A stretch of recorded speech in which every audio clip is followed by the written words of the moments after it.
Hello, this is PG, welcome back to the channel. Today I'm reviewing Rage on the Xbox Series X. The game was originally released on the Xbox 360 in 2011. Rage is a first-person shooter developed by ID Software and published by Bethesda Softworks. The game takes place in a post-apocalyptic world following a devastating asteroid strike. You play as Nicholas Rain, a soldier who wakes from hibernation and emerges into this hostile wasteland. Okay, gameplay. Well, in this Fallout meets Mad Max world, you've got to fight for your survival right from the get-go. Combat is brutal, the weapons are punchy, and the gore is quite graphic but also quite satisfying. The action takes place in an open world of sorts, although it's mainly just roads between settlements and hostile areas. Throughout this world you have to face off against hostile human threats, deformed mutants, dangerous vehicles and some giant monstrosities.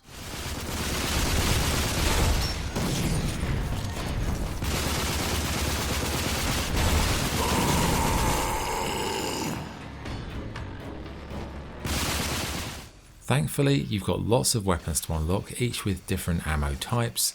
But ammo is something that you'll have to scavenge for, and this definitely keeps combat interesting because you've got to mix and match what guns to use for the current mission.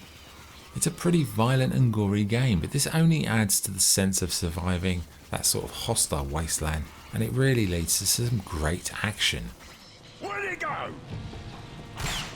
Look his ass! There he is! We're gonna need some help! Everyone get back!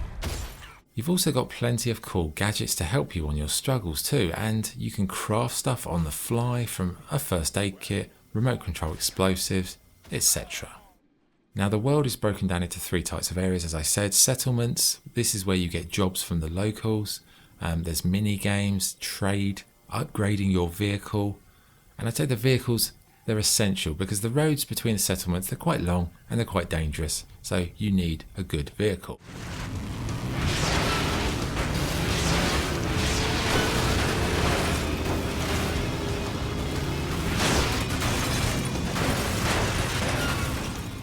Now the hostile parts of the game, they're like the little settlements or little areas that you go into, and it's a nod to the kind of old school linear games. You clear room by room, fight your way to survival long enough to get to the checkpoint.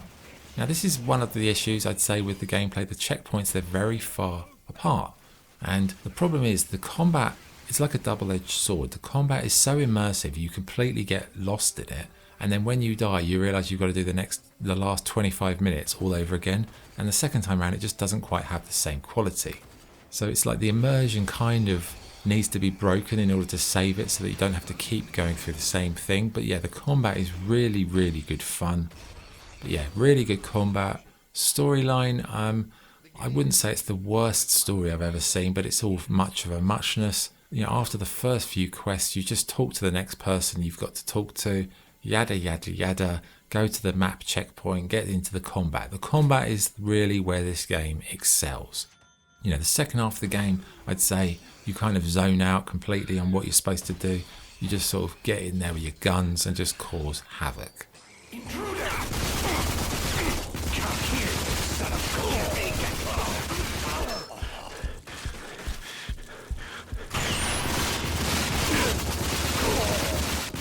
Visually, at the time, this was probably the best looking game out there. And in fact, I think, if I remember correctly, this was first shown as a sort of technical demo. And, you know, it really holds up even today. The world looks great, it's gritty, the animations are solid, the combat effects, really top draw stuff. Sound, the music and sound effects are wonderful. The voice acting, I'd say, is a pretty high standard. I wouldn't say the writing's great, but there's some really good voice acting. Okay, verdict. Rage is a very playable and entertaining first-person shooter in the vein of games such as Borderlands, Mad Max and Fallout. The combat is really enjoyable and immersive, the world looks gorgeous and there's plenty to do, including some fun mini-games and some nice street races. Yes, perhaps the story is a bit one-dimensional and the quests can be quite tiresome on occasions, but despite a few issues, I'd say it's a very satisfying game to play for the most part. Yes, you might lose interest later on, but it's really enjoyable, even if it's just for the first person combat. Scoring, I'd give Rage 8 out of 10. That's the review. Thank you for watching. This is PG signing off. Cheers.